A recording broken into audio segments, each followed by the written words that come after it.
focusing on the following topics: competitiveness and the single market, economic security, and the EU budget. Each round will begin with a main question, and you'll have 90 seconds to answer that. After that, we'll ask individual follow-up questions and allow you to respond to any comments directed at you. For that, you'll have 45 seconds. Finally, we'll wrap up the debate with closing remarks to give everyone the opportunity to touch on any subjects you may not have had the chance to talk about. The speaking order was decided by random draw, and we will rotate it in each round. I also want to let the audience know that they too can participate in answering 3 questions related to the main topics posed to the speakers. Please join us on Slido using the code #choices4EU. Let's begin with the first round. Here we will focus on the topic of competitiveness and the single market. But before we hear from our speakers, we have a question for the audience to hear what they think of the topic. This is available for you on Slido. We're asking, what's, in your opinion, the most valuable aspect of the single market today? Is it labor mobility, capital mobility, product and service market integration, enhancing research, innovation, and education, or finally, there is nothing valuable about the single market? Okay, we'll check back on that poll after we've heard from our speakers. Okay, we are coming back now to the candidates for their thoughts on this country. This time, the question addressed to you is, the EU economy has been outpaced by the US and other countries over the past decade. Is the single market broken? And if yes, how do we fix it? Mr. Gozzi, we start with you, your 90 seconds. Thank you. Thank you very much. Of course, the single market is the biggest liberal success that you might find in Europe, and that we want more of that. We want more of the single market. We want a single market on energy. We want a single market on telecoms. We want a single market on data, on financial services. And we want to introduce a EU business code. We want to be able to create one start in one country, and the exact day the startup is able to operate all over the single market. This is what we have to do. We have to have a real SME reflex, not like the outgoing Commission, if you allow me to say so, because we really want to adapt our single market to the need of the 98% of our economy, which is small and medium businesses. And we want also to allow 150 million citizens to fully benefit from the single market. There are 150 million European citizens that do not benefit from the single market, are those who live along internal borders, which is crazy. But in the internal borders, you meet obstacles that you cannot dismantle. These, according to the Commission, I want to say that the 2 members of the Commission, cost each year 457 billion and cost 4 million jobs. If we dismantle these cross-border obstacles, you would have 1 million jobs created, according to the Commission of the European Parliament, and a growth of 123 billion. It is crazy that after 30 years, we still have internal borders, as it is crazy that the funding in the market, but the EU is nowhere. We haven't created a capital markets union. We haven't created a union of saving and investment. The private saving go to Wall Street, and this certainly must be a high priority for the new term, and we have to be really free to carry our research, explore, innovative, educated, wherever you want in the single market. This is something that we say, but we don't do it.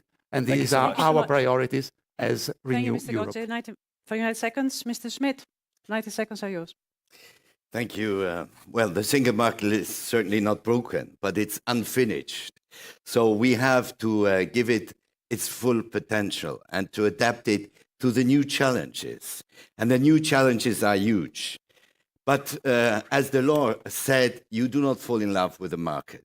So I think what we have to do is also put aside the market the right policies. Social policies are important, especially to include citizens. That's fundamental because we have to build a consensus around the single market.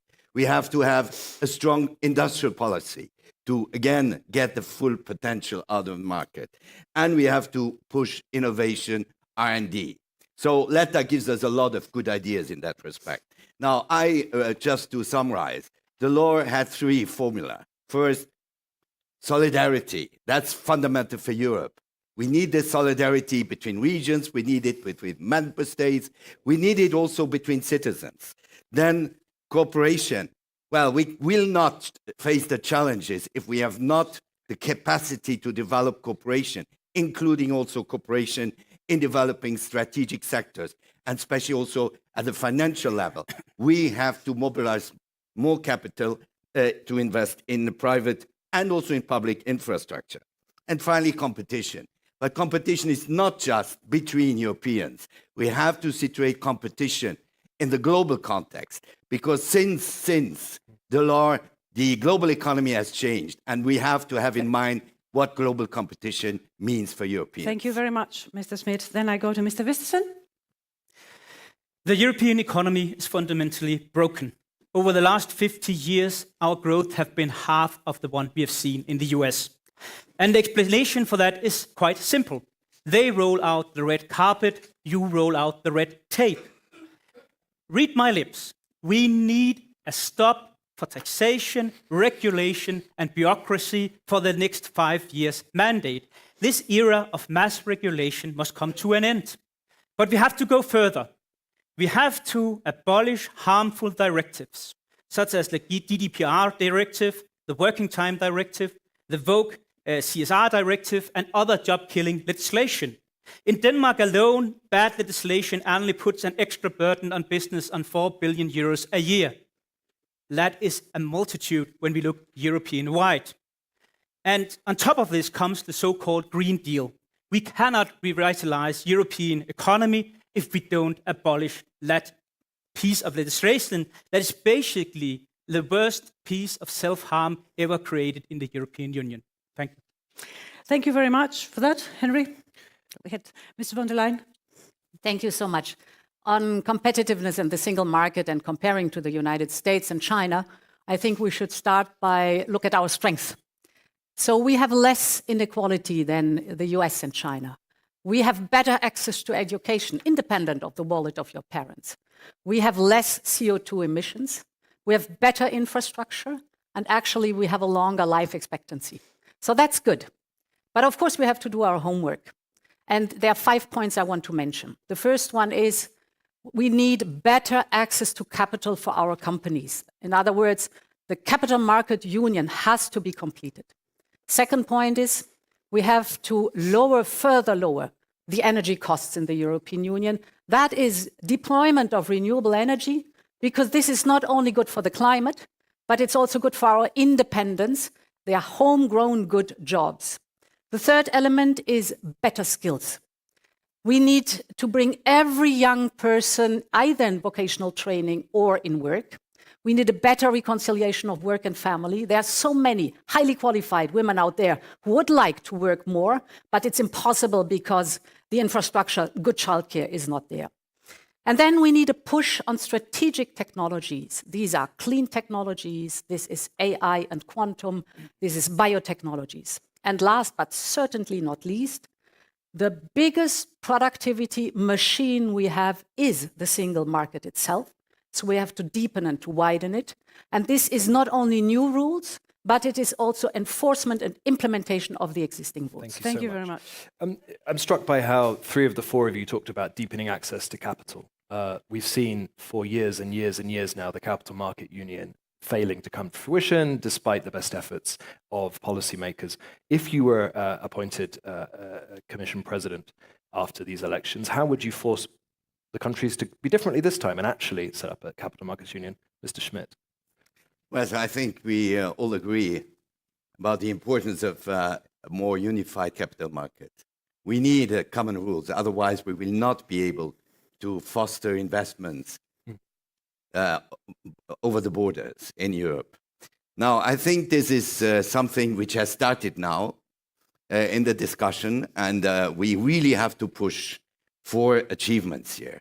I know very well that there are objections, but these objections are not really reasonable, and they are not really up to the reality and to the point. So I think we have really to work hard to create this capital market union and to show that at the end, this capital market union is at the benefit for all including those who might be a bit more reluctant. Thank you, sir. Ms. von der Leyen, Mr. Gozi, you also said that. I mean, Mr. Schmidt there just said that he thinks it's unreasonable, some of these opposition points that are raised by the member states. Would you agree?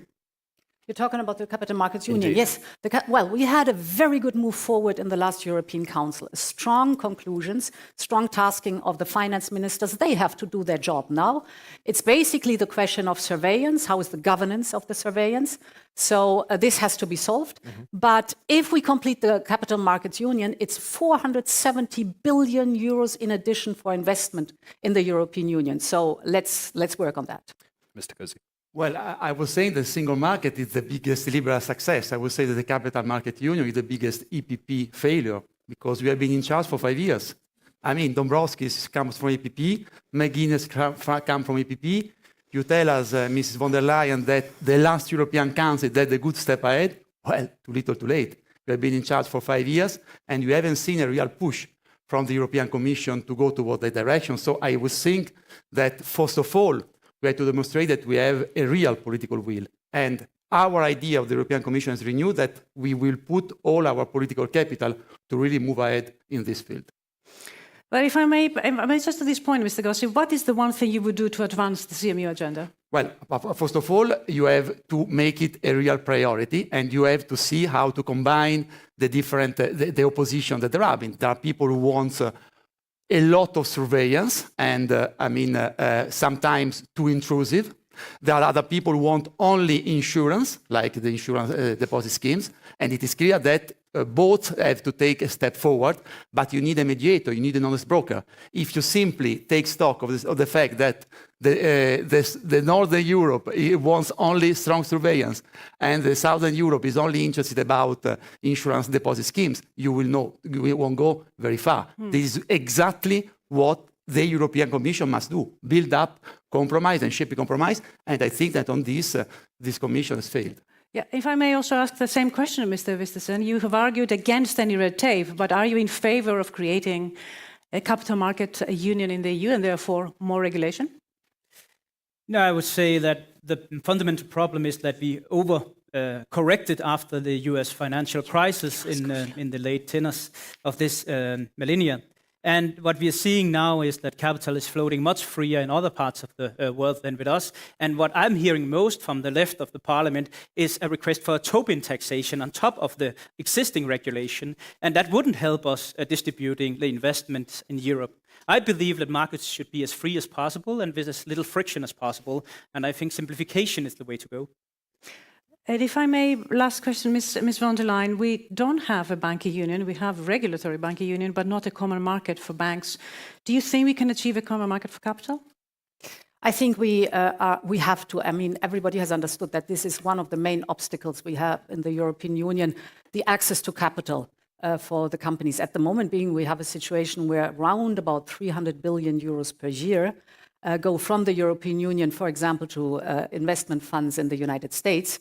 So there is now the understanding this is top priority. Actually, the Commission has put forward plans to complete the Capital Market Union, and it's up to the member states now really to speed up and to fulfill their tasks. So we have done our job. But as I said, it's understood, and the last European Council, a huge move forward. If you look at the conclusions, you see it. Thank you. I'm struck by how none of you mentioned state aid in your opening remarks. This has been a discussion that's been going on over the last 2 years, of course, in view of the United States IRA. What's your position on state aid? Should state aid rules remain liberalized after the pandemic, or should they be made tighter? Mr. Gozi, to begin. We should go back to a tighter approach, because it is clear that we have seen that liberalized state aid was absolutely necessary during the COVID crisis. We did the right thing, and I think that on this we all agree. I hope we all agree. But it is clear that if you don't develop a European approach, if you don't develop, for example, a European sovereignty fund, and also this I have to say that I heard a big commitment by the Commission, but little work, because Ursula von der Leyen committed to create a European sovereignty fund. We got something that I think is called STEP, a platform which is totally, not up to the task about, and it's not absolutely not what we need. But we need to develop a public investment strategy at European level, focusing on European common goods, focusing on cross-border investment. And I think that if there is something that even the recovery plan hasn't done enough, is to Thank you very focus. much. And this is what we have to do. We'll come back to that, please. Ms. von der Leyen, do you think STEP should be more ambitious? Absolutely. We should put more emphasis on STEP. We need such an independent fund, for example, the clean technologies. The state aid you were mentioning, of course, there was additional temporary crisis state aid because we undergo a deep transition, decarbonization, digitalization, and on top comes a crisis like the pandemic and the war, the Russian war in Ukraine. So a temporary state aid was reasonable. Now it's expiring, the bulk of it mid-year, and we go back to the normal state aid. Actually, if you look at state aid per capita, you see that there's a very interesting division. The country that spends the most state aid is Hungary. Mr. Schmidt, what's your position on Well, I increased think aid? state aid should not lead to a fragmentation of the internal market. But I think we cannot ignore what's going on in the world, what the Americans are doing, what the Chinese are doing. So I think we have to be pragmatic here and see where are the sectors which really have to be developed, the strategic sectors. And probably they will not develop without some public support.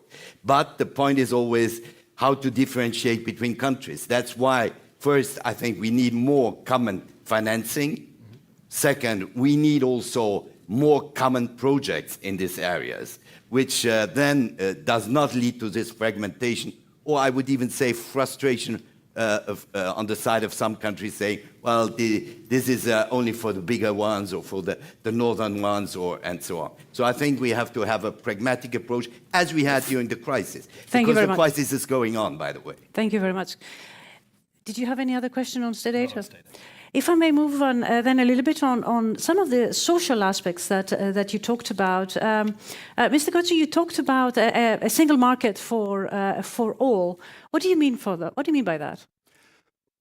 First of all, I was focusing on an issue which is underestimated, and the fact that there are still obstacles within the single market across the border. I mean, because the mayors of Nice cannot cooperate with the mayor of Ventimille on circular economy. They cannot cooperate on public transport because there are rules which are different for the two countries and there are obstacles. The cross-border workers of France sometimes cannot leave their kids in the crash in Luxembourg. I think that something is someone that and there are rules that prevent them. So there are a set of this obstacle which we should remove, and we could increase our growth and increase our job. And it's not the figure which I gave you are not my figures, are the European Commission figures. Thank you, Mr. Gozzi. Mr. Schmidt, you had a response there to Mr. Gozzi. Yeah. On the crash. First, I would say there's one issue. If we keep 27 national regulations as it is proposed by one of our debaters here, we will have more regulation and not less. So it is important to harmonize. And I would say the best way how to harmonize is mutual recognition. That's, by the way, what the law pushed very much for.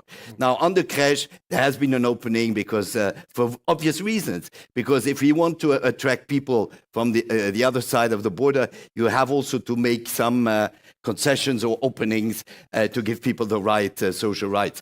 And that's, by the way, also very European, because European citizens should have the same rights. Thank you. Thank you very much. Ms. von der Leyen, their pragmatism dictates that we need to have some industrial policy given what the rest of the world is doing, even at the expense of cohesion? Cohesion is enshrined in the treaties and it's at the core of the European Union. So cohesion is something which is very precious and we should work with it. What we can do is we can learn lessons on cohesion from this mandate, what went well and what went not so well. We had a report on cohesion and the results of cohesion. And there, for example, there is the proposal to have more incentives with the investment that is coming. So to have reforms and investment. And I think this is something where we should look into, because we saw that Next Generation EU with that principle was very successful and delivered. So cohesion, as I said, enshrined in the treaty at the core of the European Union, but we can always improve. Thank you. I want to talk about competitiveness and competition policy in general. Do you think we should be making competition policy more amenable to creating European champions or national champions? Mr. Vistisen. I think it's a fundamental flaw that we are not seeing the international competition. I think the DG Comp in this mandate has stopped too many mergers of companies going together, making European competition less likely to make it on the world stage. I think we fundamentally need to reform our competition policy, but we also need not to repeat the mistakes of other countries. What we are doing right now and talking about is to create more debt to use for state subsidies. That is what the American has been trying for 30, 50 years, and what we have seen is it's impossible to stop this debt when politicians have begun. So we need to end it before it gets out of control. Ms. von der Leyen, would you agree with that statement? With that statement? Correct. No. So I was just thinking about what your principles are. And, you know, the question was about champions, yes or no, in the European Union or elsewhere. And what we have to do is our competition policy has to look at the global market because these are our competitors. So, of course, we need fair competition rules within the single market, but we have to be also very clear that competitors outside have to play by the rule in our single market. So sometimes if we need champions to compete globally, that's fine for me. Fairness is the one that I want on the social market economy here in the single market of the European Union. Mr. Schmidt, do you agree? Well, if you take the 21st biggest tech companies in the world, there is no European. So I think this is really an issue. And that's why we really have to have this European dimension to create big and strong global companies. And this is also some good cooperation over the borders. It's also probably a stronger role for the European side to help these big companies to emerge, to be competitive on the global market. Even at the expense of smaller European companies? No, small and big can very well live together. That does not exclude. I think I'm very much supporting SMEs. I think SMEs are really the bottom and the foundation of our economy. But we need also the big companies, especially also to bring our global role stronger, Mr. to make Guzzi. our global role stronger. Final remark on this topic. I'm very pleased by what Nicola Schmidt just said, that he cares about SME, because the Socialist Group hasn't cared at all about SME during this term. Every time we had to save SMEs, we wanted to apply the same rule to SME or the Digital Service Act like the big tech.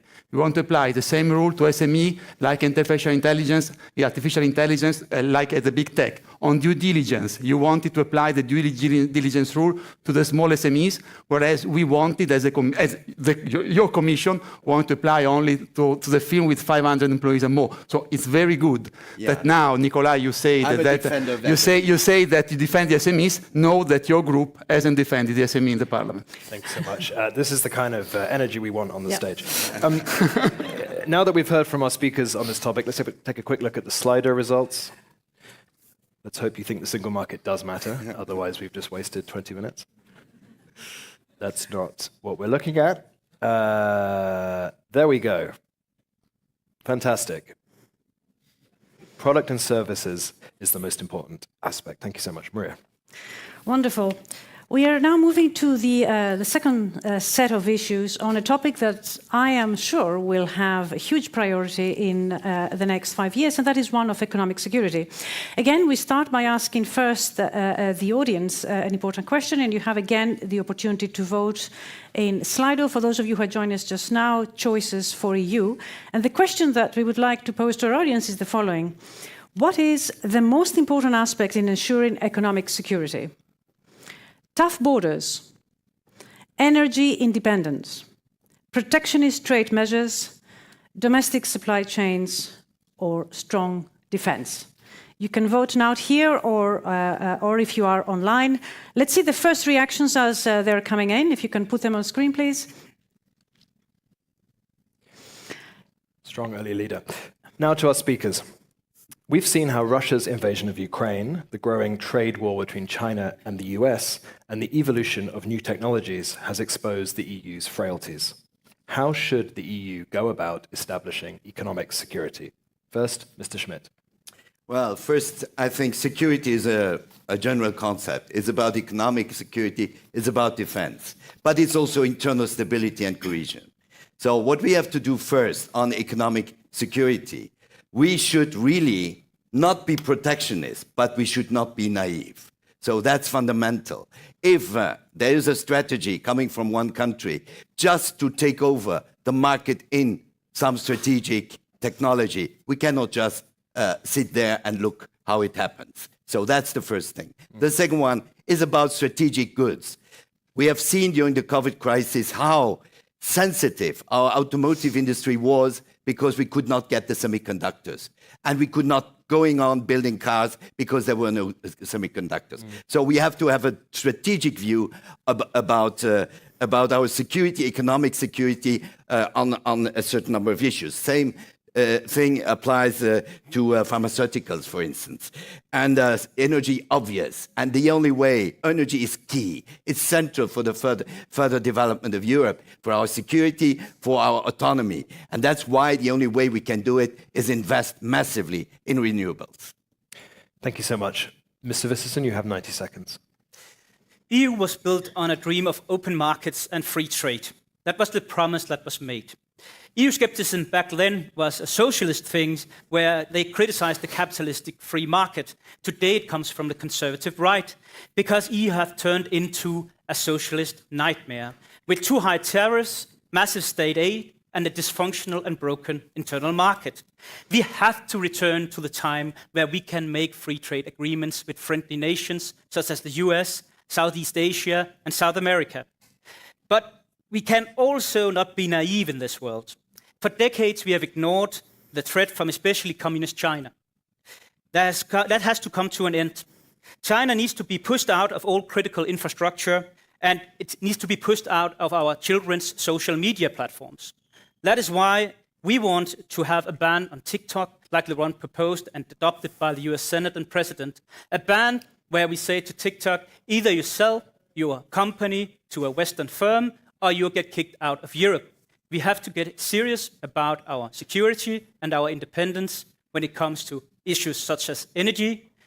I think the Energiewende and the phasing out of nuclear power has been devastating for the energy mix in Europe, and one of the biggest mistakes of this generation of politicians. We need to turn back the tides and embrace energy independence over green ideals. Thank you so much. Ms. von der Leyen, you have 90 seconds.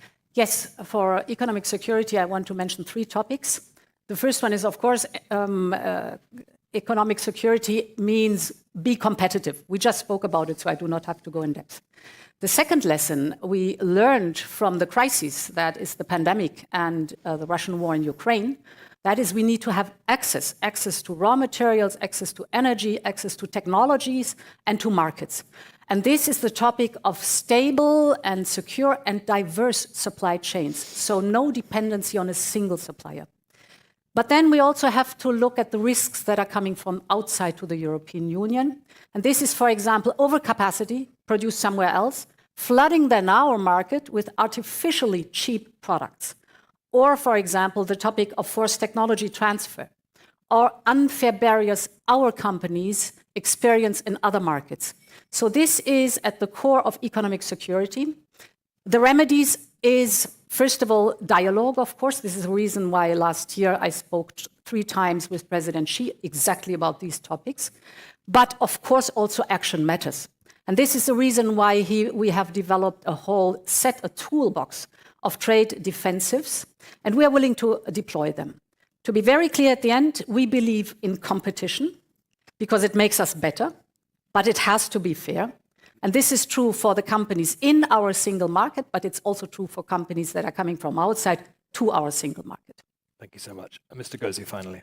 Well, first of all, let me recall that the 2 main answers to the need for more security came first from Emmanuel Macron, because the recovery plan would have never seen its birth without the push of our leader at Renew level, and from Thierry Breton with the vaccine plan. So I want to recall that, yes, when there is a strong political will, we can provide security, economic security, and security. It is clear that the world is changing. The time where we could produce our product in China, we could import our energy from Russia, and we could delegate our security to the US, is over. And it's clear that this means that we have to focus much more on industry defense. I recall again the need to create this European Sovereignty Fund. I recall also our proposal to create a 100 billion euro plan for the defense industry, which is also a growth strategy, the proposal of Kaja Kallas and of other Renew members. We have to be, I agree with the other speaker, less naive. If the Chinese or other partner reserve their public tenders to their company, I don't see why we shouldn't apply reciprocity and reserve our public tenders to our company. And also we have to say yes to free trade, but not to unfair trade. So, I mean, we have to impose to those who want to sell us their product the same rule, green rules, social rules that we impose to our firms and to our farmers. If I may perhaps refer to what no doubt is the elephant in the room, and that is China. And no doubt China will feature in a discussion today.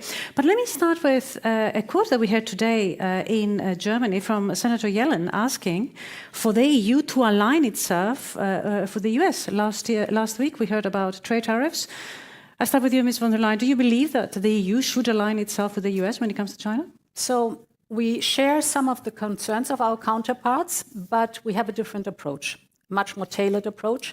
The US has put blanket tariffs on many products, but we have launched an investigation, I think it's 8 months ago, according to WTO rules. So the investigation is still ongoing, but should be confirmed what I expect, that such subsidies exist, then I can guarantee that the level of the duties we would impose is correspondent to the level of damage. So much more targeted, much more tailored. This is our approach. Thank you very much. Mr. Vistisen, can I ask the same question to you? Already when I entered into Parliament 10 years ago and went to the USTR trade representation in Washington, they warned us about China, about stealing of intellectual property rights, about state subsidies in an illegal manner. So I think we've been falling asleep at the wheel here. And it doesn't help the industry that is suffering right now, the German car industry, the wind farm industry, that we might put on tariffs when the 8 months or 10 months or 1 year has passed. I think it's already clearly shown that China is not living up to its international obligation when it comes to trade. I think it's quite clear that there is an unfair trading practice. I think we need to get out ahead of this and try to keep up with the Americans. We have to stand united to push back the Chinese economical expansion in the world. So you're arguing that we should unite with the US when it comes to China? Of course. Thank you. Mr. Gozzi, the same question to you. No, first of all, I'm pleased with what I said, because on something he wants a more united Europe, which is already a breaking news, compared to what you say and you vote in the European Parliament. It's good. And by the way, I don't know if there are socialist rules, but if we can take action against TikTok in Europe, it's because of the Digital Service Act, Digital Market Act. I'm not sure you voted for those. They are not socialist rules. They are rules who allow us to protect our interests and our market. But it is clear that China has totally violated, in my view, the spirit and the rule of the World Trade Organization. So it is clear that on this, we need to provide ourselves with the instrument, the means to better protect ourselves and to better ensure that the trade is fair and not unfair. So, I mean, we have to defend ourselves because the Chinese policy is more and more aggressive, and we have to understand that it's time to answer. I have to say, and I say it also, I mean, of our friend, the common friend, John Podesta, who was at the origin of the Inflation Reduction Act, that even the Inflation Reduction Act doesn't really help the WTO rules. Thank you so very much. I mean, also with the Americans, we should Thank have. you so much. So Let's have a talk, as they say. Well, we are having. Mr. Smith. Well, your view? first, I think what the Americans are doing, they are doing it in a very special context of electoral campaign. Also, we should not forget. Second, well, there is a good example. The Chinese offered on a big project in Romania on solar panels. The Commission started an inquiry, which was leading in a very short period, showing that the Chinese were dumping the prices. What happened? The Chinese withdrew. This shows clearly that we need more efficient procedures. We have to be much more fast. We have to be more bolder also on these issues. Third point is, Well, that's perhaps an illusion, but I think we should really try to rebuild some kind of trade order worldwide, because otherwise we will enter in the coming years into real trade wars, which will be bad for Europe, thank but also you. bad for all the others. Thank you. Can I ask all the panelists, do you believe we are in a trade war already with China? Start with you, Mr. Gozzi. We are aggressed by China, and the measure that we've taken, and about which the Commission has done a very good job, on subsidies, on a transfer of know-how, they are totally necessary, because I think that the Chinese has more and more an aggressive attitude and more a divide and rule attitude with Europeans. There are unfortunately some Europeans which are particularly sensitive to the call for Beijing, and this is very dangerous for our strategic interest and also for a proper and good functioning of the single market, which remain the main engine of our growth, by the way. Mr. Schmidt, are we at war already with China in a trade war? Well, you may call it a beginning of a war, or at least there's a risk for escalation. And again, this would harm the whole world economy, including the Chinese, the Americans, and Europe, and especially also the developing countries. So there is an urgency to rebuild something. Now, I know it's not easy, especially also it depends on what happens in the US in the coming months. Ms. von der Leyen, the same question. No, I don't think that we are in a trade war. I have given the motto, de-risk, not decouple. And I think here it's very clear we are in the category of de-risking from China. We have decoupled from Russia. So that's very clear, Russia decoupling, but China de-risking.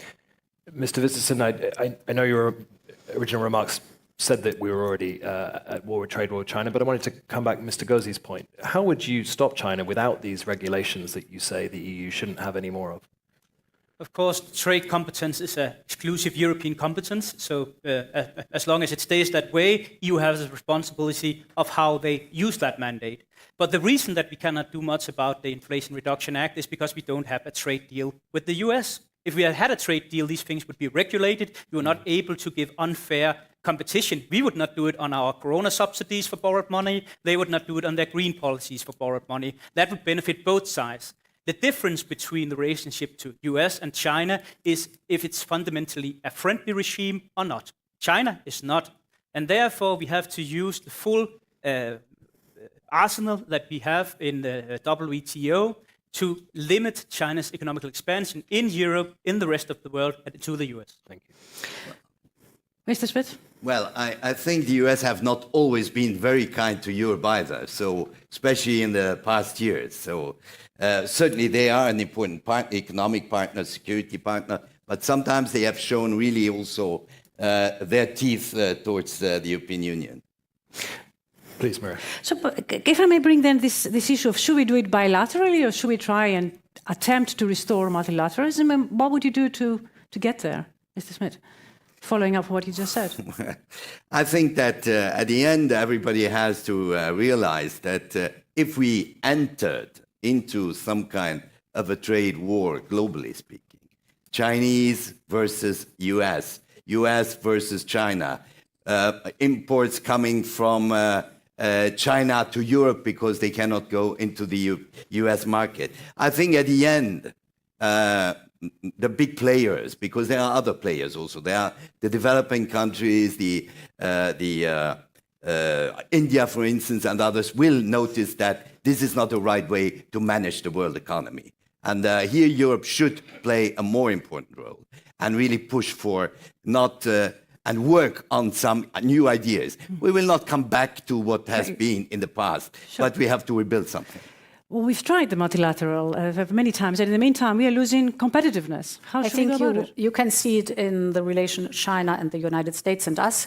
Where China is concerned, we have been very tough, for example, on medical devices. We now started an international procurement investigation to use that instrument because we see barriers of our medical devices to access or not access the Chinese market. We have built the wind package to defend our wind industry against China, and this was very successful.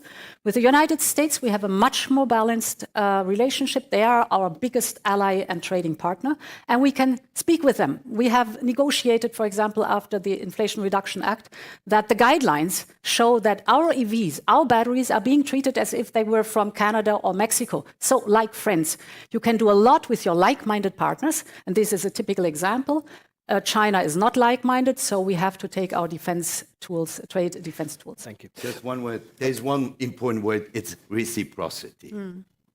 I want to talk about migration and its relationship with economic security. Do the panel think, do the contestants, think that migration is a threat to economic security or beneficial to economic security through growth? Mr. Gozzi first. It depends on how and if you take back control of migration. If you don't take back control of migration, then they used take back control because it was the slogan of the Brexiteers. Huh? Only they failed. They were right to say, let's take back control of migration. With Brexit, the migration to UK has skyrocketed. So, I mean, right question, bad answer. If you take back control of migration, as we have started to do with the Asylum and Migration Pact, and as we have to do in the new term, with legal economic pathways and European economic quota linked to the need of our single market, linked to our labor need, linked to the skilled workers and not skilled workers that we need, and you cooperate also with the country of origin, migration can be a very important ally in boosting our growth. Mr. Vizis, and I see you shaking your head. I think illegal migration is the biggest threat to European... I didn't ask about illegal migration. No, but it's a broad question. Illegal migration is the biggest threat to European cohesion that we are facing this year. It's out of control. More than 1 million people last year, 1 million the year before that. Legal migration can be beneficial if it's well regulated, if it's tailored into the workforce where it's needed, and I think that is best decided on a national level. Where you can see the bottlenecks in your own economy and you can expand from there. And I think, again, the Danish case is quite compelling. Our migration numbers is equivalent to the ones of Canada, but we have managed to control it with blue card and green card arrangements that makes for a much more well-regulated and orderly migration that we are seeing other places. Ms. von der Leyen, would you agree that irregular migration has been too high in recent years into the EU? So we had last year 1 million applications for asylum, but we also had 3.7 million legal migrants coming to the European Union, and this is very good, and we need more of this. In other words, we are very clear that we say we will fulfill our international obligation without any question, but it's us, the Europeans, who decide who comes to Europe and under what circumstances, and not the smugglers and traffickers. So fight the human smuggling, establish legal pathways, and then we have a control on migration that is beneficial for the European Union, but also for the people. Thank you. Mr. Schmidt, does your party believe that the steps taken under the current Commission are creating those legal pathways enough? Well, first, I think everybody agrees that we have to control migration. We cannot just accept that everybody who wants to come into the European Union is free to come. But we have to make a distinction between asylum seekers. We have to make a distinction with refugees, values, protection of refugees. That's one thing. The second one is about legal migration. Yes, we have started to open legal migration pathways. We have created a platform for legal migration, working with member states. And I see that even those who are very reluctant to talk about migration, they go around the world and try to attract thousands and thousands of migrants from Asia or from other places. So there is an acceptance that Europe needs migration. We have to organize it with our values, with our principles, and I think this is the basic. And I think the pact is Thank more you or very less much. Thank you very much for this. We need to close the round. And before we close the round of questions, I want to go back to our audience and see whether their opinion has changed. Energy independence was the most important thing before we started this debate. It still remains the most important thing. 1% believe that tough borders are important to economic security. Very interesting. We move on to our third and final round of today on the EU budget. Before we hear from the speakers, let's give our audience another chance to have their say with a slightly different twist. This Slido is a word cloud where we're asking you to please tell us which aspect of the EU budget should be increased: transport, agriculture, defense, whatever else you like. Maria. We now turned to. Yes, if you spell it our- differently, it won't know the same word. We turn back to the candidates here, and we want to ask, of course, an important question. One of the most important jobs as Commission President, if you were to be appointed, is to draw up the next MFF, the Multi-Annual Financial Framework, which is effectively the EU's budget. In your view, what needs to change in the MFF? Does it need to increase? And if we were to increase, how should we pay for this? And perhaps do we need to cut on anything? And this time we start with Mr. Vistisen. Your 90 seconds start now. The EU already have a huge budget of 1,000 billion euros per budget term. It is clearly enough if you are willing to prioritize within it. We have shown the willingness to do so with our suggestion to fire 10,000 employees of the European institutions. Today I can be more concrete. We further want to abolish half the bureaucratic EU agencies and to give the money back to the European people and also the freedom from these restraints. Therefore, we don't want to take a single penny more out of the pockets of the European taxpayers. We don't want to have any more European debt taken on behalf of our children and grandchildren. The European Union is, in our opinion, already too big and too bureaucratic. And that's the major problem we're going to face with the MMF. We know that reform will be hard and difficult. We know it's mostly a frozen conflict where the common agriculture policy and the cohesion funds is filling up a lot. But we need to be honest with the voters. If people and states really believe we should have 8 to 10 new membership countries within very few years, then it's not sustainable to organize the budget in the way that we have today. So we need to make a choice, a clear choice to the electorate. Do you want to slim down the European budget, or do you want to abolish the big Eastern expansion that are now talked about in Brussels? Thank you. Ms. von der Leyen? So I think 3 points I want to mention. The first one is there is not one European budget, but you have several steps depending on the crisis we meet. I have negotiated 5 steps, actually. The first was the budget itself. The second was SURE, that saved us 40 million jobs during the pandemic. The third one was Next Generation EU, the 800 billion investment plan, investment and reform, that helped us to recover rapidly from the lockdowns. The fourth one was Repower EU, our answer to Putin's blackmail with energy. And finally, we had the first ever midterm revision to support Ukraine. So there are several steps. Second point, how to approach the next MFF, the next budget. I think it is paramount that we first define priorities. What are your priorities? Is it defense? Is it security? Is it climate change? Is it digitalization? Is it cohesion? Is it health?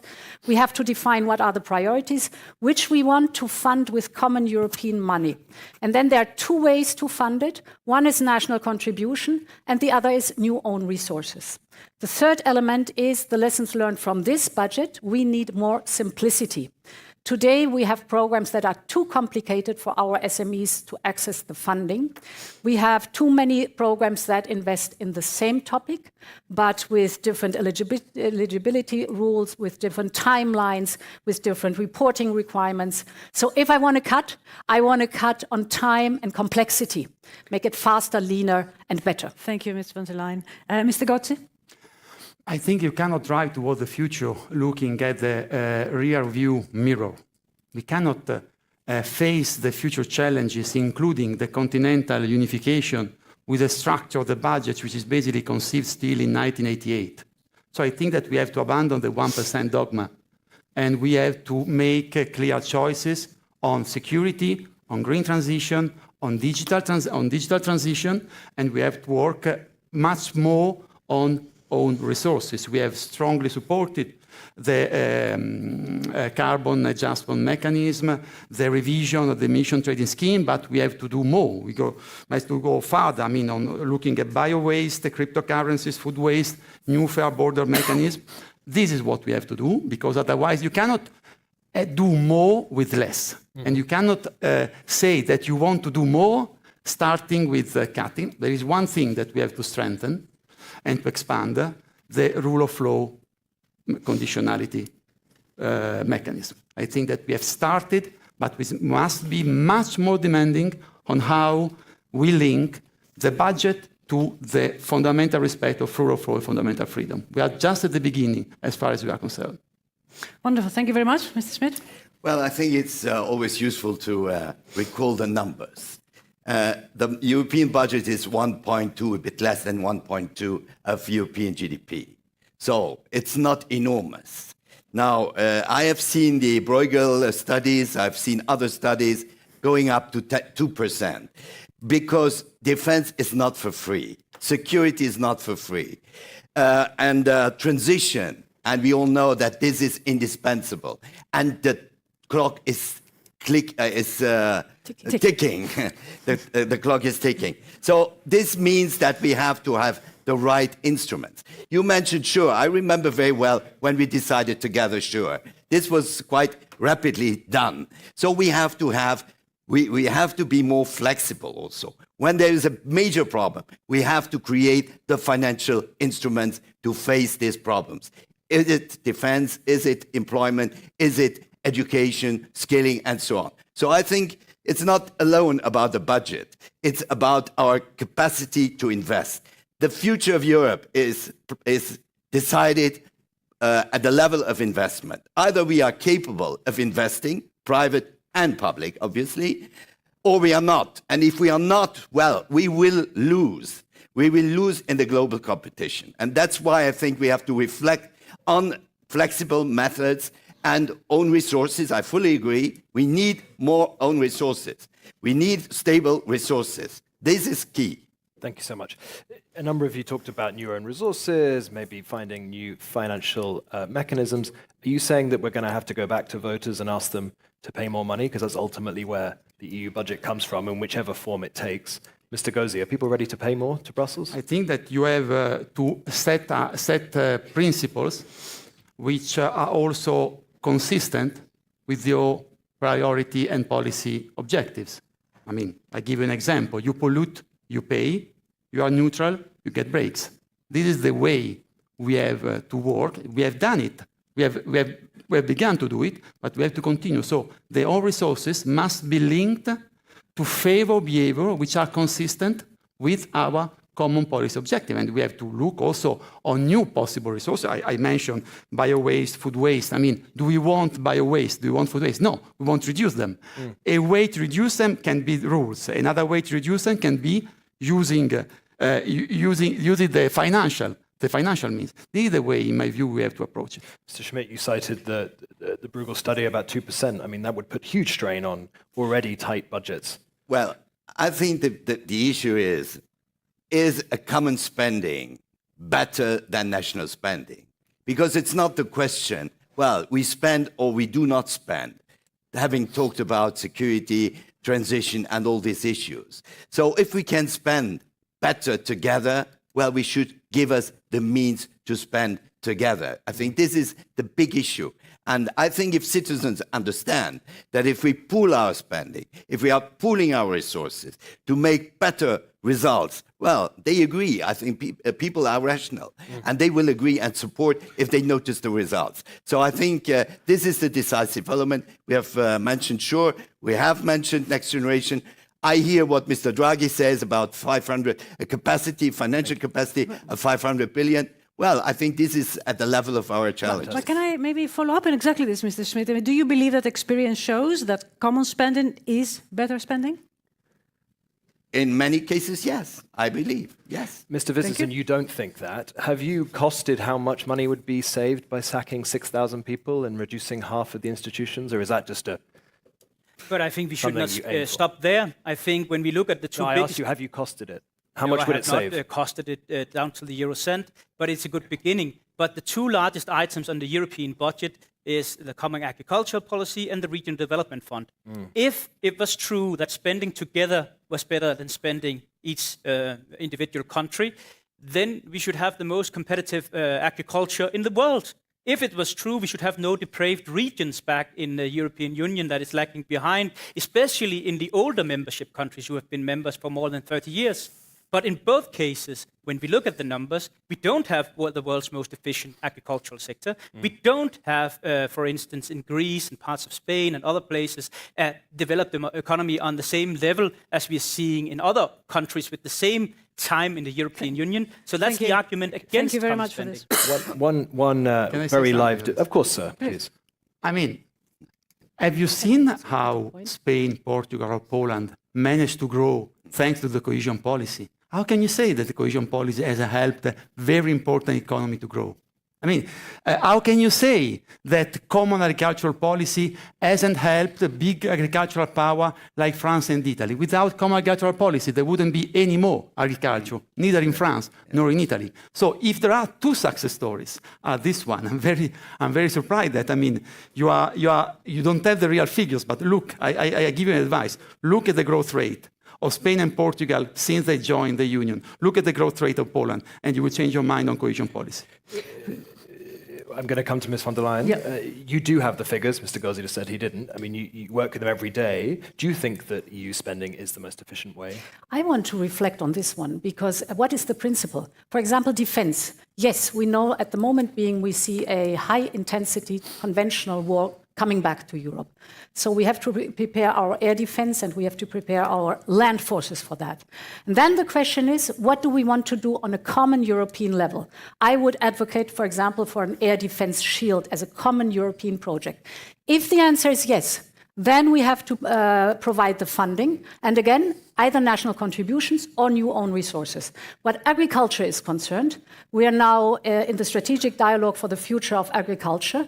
There we have the agriculture, the environment, the scientists, the food chains, the banking system together, developing their ideas how we can get to climate neutrality.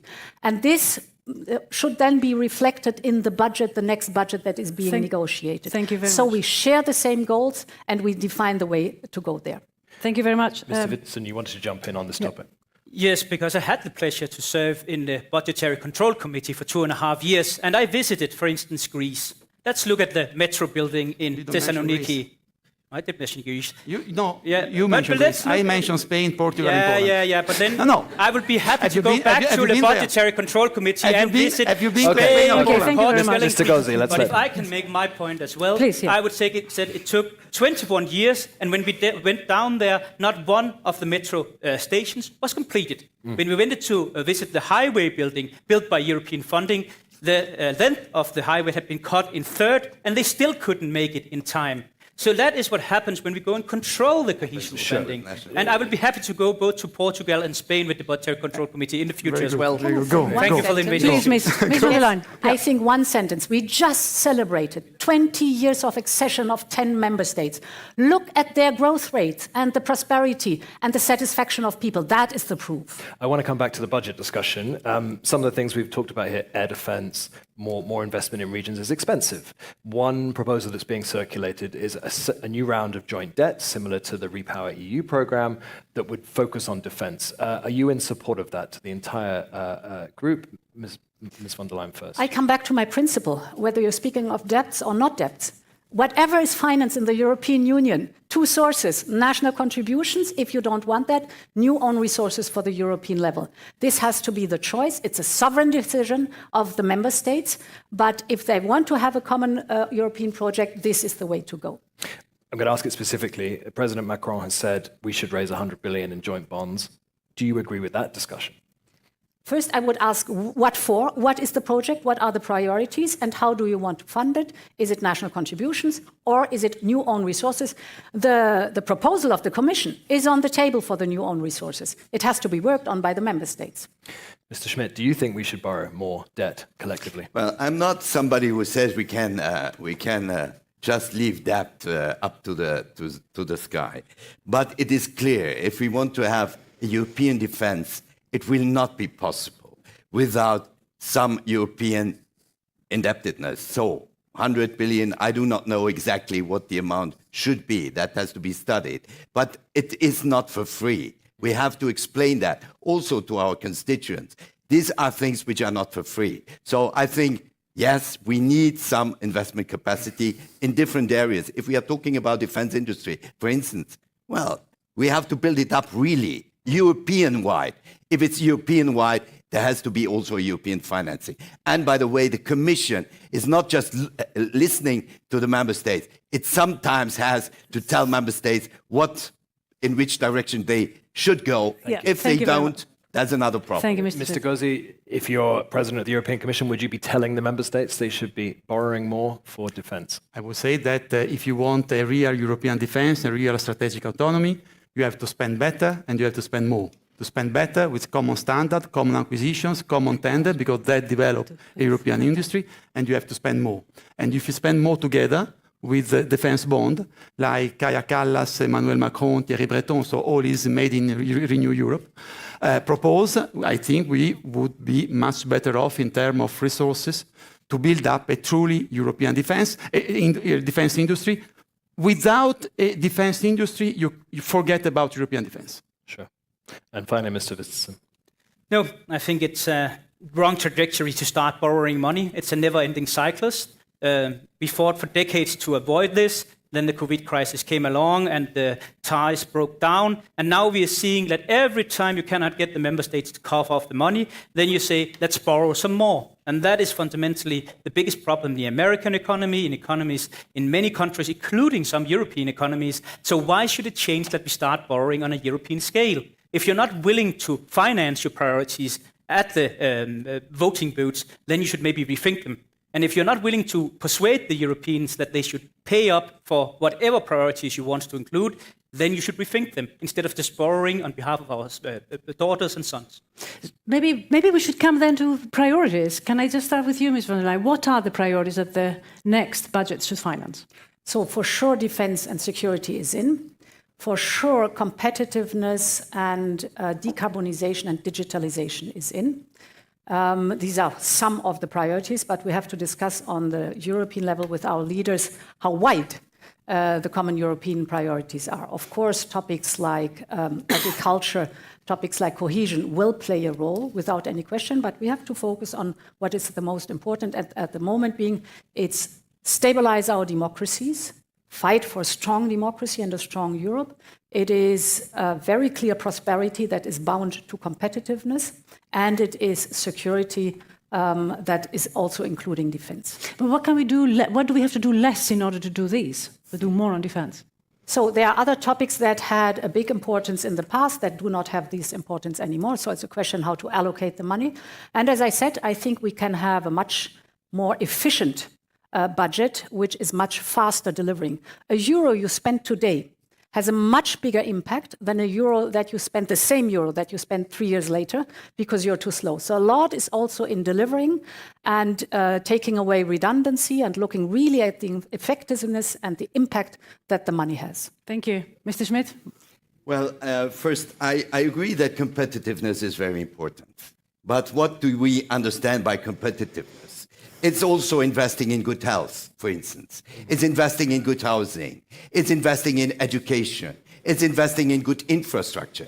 If we have very, very bad digital infrastructure, you can have the best companies, they cannot operate in Europe. So I think we have to have the broad idea of competitiveness. And this is public and private money, which we have to channel into this idea of competitiveness. Would not repeat what Krugman said one day about competitiveness. But I think this is key. Now, what could we cut? Well, everything goes together. And I think we have to see, I agree, to spend better, absolutely. I think there is margin for better spending. Thank you so but much. this Thank will you. not be the decisive element. Thank you.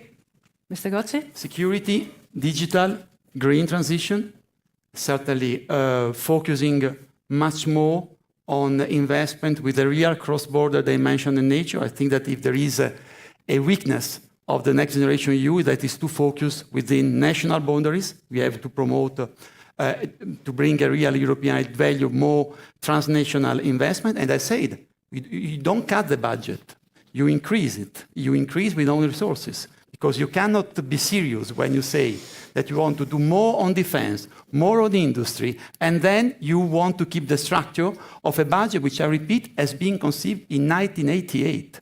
I cannot Okay. even remember what I was doing in 1988. I think it was at the high school. So, I mean, thank come on. I mean, that is what we have to do, and we have to make a fight to convince, to Thank you. persuade member states to go toward this direction. Mr. Vistisen, what are your priorities? My priorities is to try to live within the means that we are given instead of all the time just expanding the budget. And that's been the tendency ever since I joined the political debate here in Europe. Every time there is a new problem, there's no talk of prioritization within the budget. It always sent more money. And that's not the way it will work in a real economy, where you have to go ask the voters for the money, where you have to go to raise the taxes, increase the debt, or whatever. So we are living beyond our means. And if we are not able to rein that in, we are not responsible politicians. So that's my fundamental point. My priority is to spend the taxpayers' monies that we have been entrusted in the best way possible from the political landscape, and not all the time ask for more money and allowance from mommy and dad when we spend it all on something we fundamentally apparently didn't want. Thank you so much. Let's check the Slido to see if the audience agree. Defense was an early leader, and we see defense still there, though lots of money for the Green Deal, climate, clean energy, Innovation, indeed. cohesion. Thank you all for going through these rounds and giving us the diverse perspectives and for bearing with us as we jump from topic to topic. You now have a final opportunity to speak and to give your closing remarks to the audience and touch on any issues that you'd also like to raise. We'll start with Ms. von der Leyen. Thank you. Yes, first of all, I want to thank for an excellent debate here. And I want to bring it back to three core issues. The first is the people, the second is cutting-edge technologies, and the third is geopolitics. And first and foremost, for the people, our core task is to create good jobs, to make sure that they are created, to make sure that there's social fairness, and that our social market economy prevails, because this is the hallmark of the European Union. What technologies are concerned, I want Europe to lead on cutting-edge technologies. I trust innovation, I trust progress, and I believe in Made in Europe. And finally, the geopolitics, of course, play a role. And we know the world is changing. We know that competition is getting tougher. But the single market has proven to be our safe harbor. So let's strengthen it. And I want to dedicate all my experience and all my commitment to create a strong Europe, and a strong Europe that is able to stand up for our values and our interests. And this is why I'm running for a second term. Thank you. Thank you. Mr. Gozzi. As we have seen also in this debate, we are in a time of power politics in the world. So either you give you the power or you're out of politics. And we have to give ourselves the power. We must become a military power. We must become an industrial power. So the first issue is to become truly powerful as Europeans, to defend our values and to defend our interests. The second, my second word is market. We need one market, one rule strategy. We must to focus and to do much more to dismantle all the remaining obstacles and to create a single market where we badly need it and we don't have it. Energy, financial market, and the capital markets union. The third is reform. I say that we have to abandon the 1% dogma for the budget. We have to put the Parliament and the Council on an equal footing when we decide about the budgetary future. They are not. And we need also to make it simpler. So it is clear that we have to revise the budget, we have to strengthen the budget, but we have also to open the treaty reform to be able to really face the future with all the necessary means and power. Thank you, sir. Mr. Schmidt, your closing remarks. Well, when Jacques Delors launched the single market, we spoke about eurosclerosis. Now it's not about eurosclerosis. It's about real threats against Europe. It's about a totally different geopolitical environment. And that's why, to face this, we have to be bold, we have to be innovative, we have to be courageous in all areas. And I think this is the big issue also. If we cannot explain to our citizens why we are doing it, then we will fail. So we need a strong debate with our citizens on the real challenges, on the real threats for their prosperity. Because what are we working on? We are working for shared prosperity for all Europeans. And a weak Europe does not guarantee prosperity for all Europeans. We will lose our prosperity. And I think this is about the future policies. It's not about pauses, because the world today does not allow pauses. The world today obliges us to go fast and also to be flexible in our rules, because we always consider our rules once for all and once forever. No, we have sometimes to change our rules, but certainly we have to reconnect, especially during this election, with our citizens to explain what is really at stake. Thank you, sir. And Mr. Witzenson. The next 5 years' development in the European Union is going to be crucial. We have seen in this mandate unprecedented power grabs when it comes to introducing European debt. We have seen it in the area of healthcare. We are seeing it now on defense. We are looking into the largest enlargement since 25 years. It's going to come with a lot of problems, a lot of troubles. It's going to come with a huge cost and disruption of the European Union as we know it.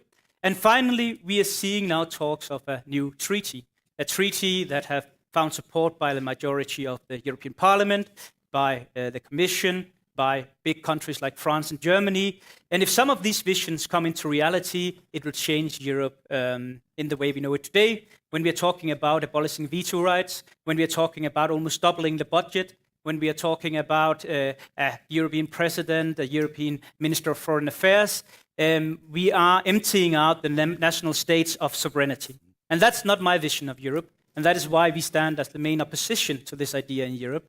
And that, for us, is what this election primarily is about. Do we want a Europe based on a free exchange of cooperation between sovereign member states? Or do we want a federalized United States of Europe? I'm in favor of the first. Unfortunately, the trajectory we are on is towards the second. Thank you, sir. And thank you to all of the candidates for this dynamic and insightful debate. Thank you. Thank you.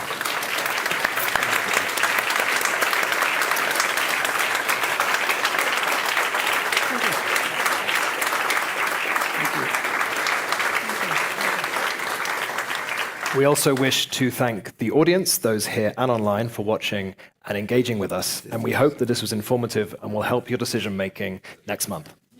Thank you very much, and don't forget to vote. Thank you. Take care.